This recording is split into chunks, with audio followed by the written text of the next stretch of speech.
It's an honor to be here. It's an honor to have this partnership with the Invicta Project and Park Performance Institute. Um, Big Country Veterans, it started as a helicopter hog hunt event that was built out of kind of a need of conservation here in Texas. So myself, I am a civilian, but grew up in the ranching community, and the Daniel family out of Truscott, Texas on the Circle Bar Ranch, we're having a lot of issues with hogs and a lot of the neighboring ranches and farmland there as well. And so arrow gunning was used as a form to help with that. I mean, we're talking detrimental, closing farms down, things like that. And so the opportunity came to invite a group of veterans out to be a part of an event. And what happened from that was really can't be explained, and it's amazing to see where it's come.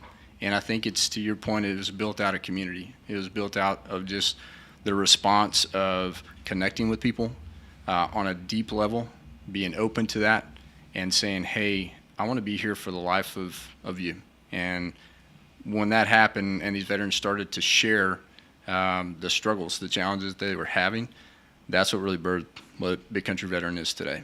And we had this opportunity come about with the Invicta Project due to our relationship. Because, Chris, you were what we kind of term a BCV alumni, which every year we bring a new class of veterans in through that catalyst of the hog hunt to bring them into what we call the BCV family.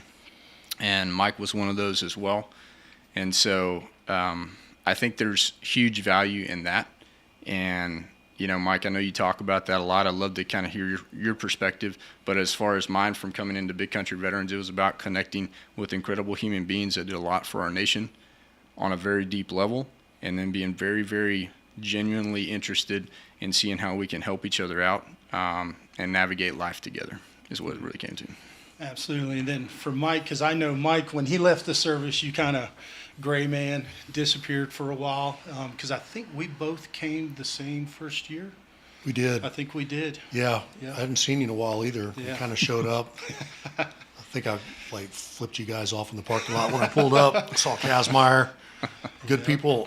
You know, it's fun. I always love hearing Cody tell the story, but I think, you know, I'm going to have to dig in on this piece, because one of the things we always try to part with everybody or share with everybody is everything we've done and we do at BCV is for the veterans, by the veterans. Yeah.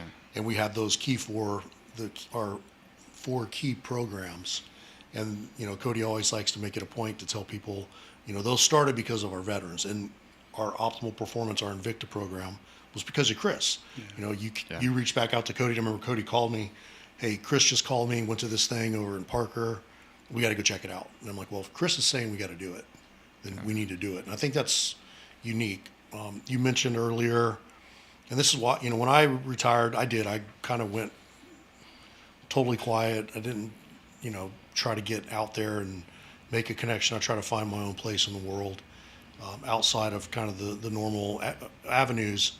But there were a couple of elements of that. I think one, a lot of veteran organizations out there just, you know, and I'm going to say, you know, take advantage of veterans, right? You feel like you're being marketed or put on display, and then once they're done with you, they kind of push you to the side. So I really didn't interact with a lot of organizations. I had a bad taste in my mouth because of some of these places. And now there are a lot of really good places, but unfortunately, I think they're being overshadowed by some of these places. You know, I think of them as self-licking ice cream cones, right? But I think to your point, Chris, you mentioned something earlier. I think it's extremely important is, you know, recognizing when it's time to ask for help. Yeah. And I think for me, when I retired from the military, I did what a lot of us idiots do.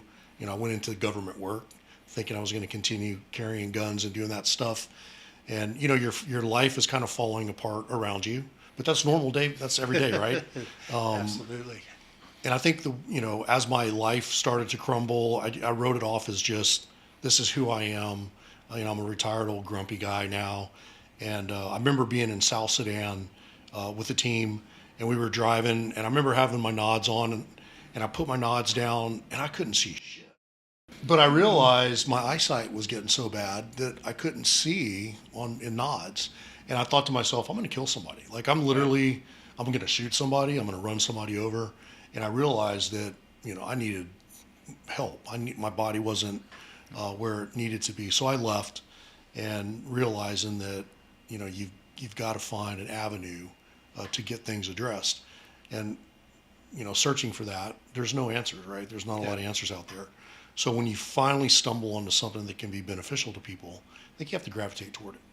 And so initially it was BCV. I was able to join a group of individuals that I think are extremely special, creating a unique community.